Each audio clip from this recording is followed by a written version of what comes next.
या संदर्भातली पुढची बातमी आहे। कांदा बंदीचा निर्णय हा बाजार समित्यांवर सोपवण्यात आलेला आहे। कांद्याच्या दरात घसरण अजूनही कायम आहे, त्यामुळे शेतकऱ्यांमध्ये सध्या असंतोष पाहायला मिळतोय।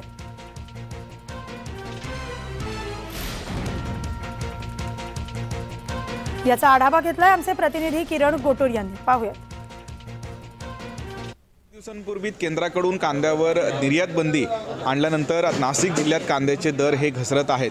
मी नाशिकच्या मार्केट कमिटी आहेत। कांदा निर्यात बंदी करण्याच्या आधी 3 ते 4 हजार रुपये दर कांद्याला क्विंटल मागे मिळत होतं, पण आता तेच दर हे 1.5 ते 2 हजार रुपयापर्यंत आलेला आहे। त्यामुळे 1.5 ते 2 हजार जे दर जे आहेत ते क्विंटल मागे घसरलेले आहेत। फक्त नाशिकच नव्हे तर नाशिक जिल्ह्यातल्या वेगवेगळ्या बाजार समितीत आपल्याला जे आहे ते सेम परिस्थिती असलेलं बघायला मिळतोय। या सगळ्या गोष्टींचा जो फटका आहे तो कांदा उत्पादकांना मुख्यतः बसताना बघायला मिळतोय। आधी आपण या सगळ्या संदर्भात माहिती घेऊयात। कांदा व्यापारी माझ्यासोबत आहेत। मागच्या 2-3 दिवसांपासून दर एकूणच घसरतोय।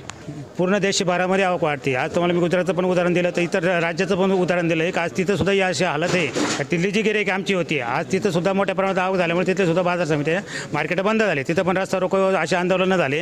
आज टीव्हीवर तुमच्या पण माध्यमामधून प्रत्येक ठिकाणी ते दाखवलं जात आहे।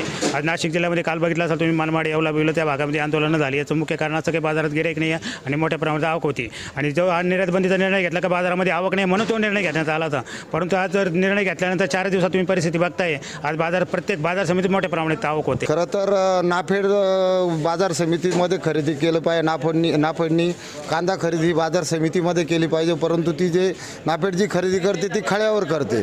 पहिला आणला होता तेव्हा 3800 रुपये विकला होता, काल आणला 1900 रुपयाची विकलाय कांदा।